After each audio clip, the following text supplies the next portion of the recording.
过年时啊，恁兜有炊甜粿无？用啥炊甜粿？用蒸笼。蒸笼闽南语讲人床。啊，天伫眠床会使赏月无？啊，有厝顶如何赏月啦？除非是啉酒醉，是吧？那安尼，床前明月光，是伫人床赏月咯。新正年头讲一个笑话啦。但是有一个问题爱思考，是李白这字写毋对，还是现代人对这字有所误解？床、床声母无共，真清楚就无搁解说啊。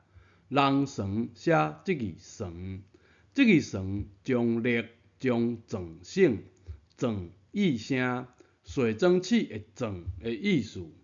对先人来讲，热是非常重要的煮食工具，来认捌这字做。人汉字博士有教讲吼，这字会使证明其实这字是简写，本字安尼写，小团体就安尼写。